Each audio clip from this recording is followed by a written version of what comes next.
నా పేరు రషీద్ సార్. నేను బస్ స్టాండ్లో పనిచేస్తాను. ఇక్కడ భోజనం చేయడానికి ₹5 భోజనం బాగుంటుంది నేను చేయడానికి వచ్చాను.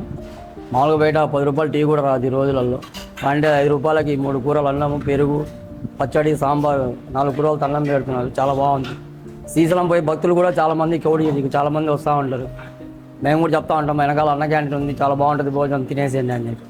ఇక్కడ మెయింటెనెన్స్ కూడా వీళ్ళు చాలా బాగా రిసీవ్ చేసుకుంటారు.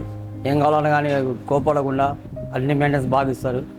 ₹5 ఈ రోజుల్లో ఇంత మంచి భోజనం అంటే మన గౌరవమైన ముఖ్యమంత్రి గారికి మా ధన్యవాదాలు. అలాగే మన మాకాపురం ఎమ్మెల్యే శ్రీ కందుల నారాయణరెడ్డి గారు ప్రతి వారం ఇక్కడికి వచ్చి పరిశీలించిపోతూ ఉంటారు. భోజనం ₹5 భోజనం జనాలు తింటున్నారా, బాగా పెడుతున్నారా అని చెప్పి ప్రతి వారం వచ్చి చూసిపోతూ ఉంటారు. మన కమిషనర్ గారు కానీ, మున్సిపాలిటీ కమిషనర్ కానీ డైలీ ఆయన పొద్దున్న 6 గంటలకు వచ్చి మొత్తం పరిష్కారం మొత్తం చూసిపోతూ ఉంటారు. అలాగే మన గౌరవమైన 9 బ్లాక్ కౌన్సిలర్ మన ఇబ్రహీం గారు కూడా వారంలో 2 సార్లు పోయి తినేసి వచ్చి చెప్తా ఉంటారు. ఆయన కూడా 2 రోజులకు ఒకసారి వచ్చి చూసిపోతూ ఉంటారు. చాలామంది నాయకులు మాత్రం అన్న క్యాంటీన్ గురించి బాగా రెస్పాన్స్ బాగుందండి. ₹5 ఈ రోజులో మంచి భోజనం అంటే చాలా మంచి ప్రభుత్వం.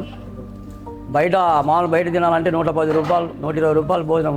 ఇక్కడ ₹5కే 4 కూరలు ఇచ్చి పెరుగు, మళ్ళీ పెరుగు చట్నీ ఇవన్నీ బాగా ఇస్తున్నారు. చాలా బాగుంది భోజనం.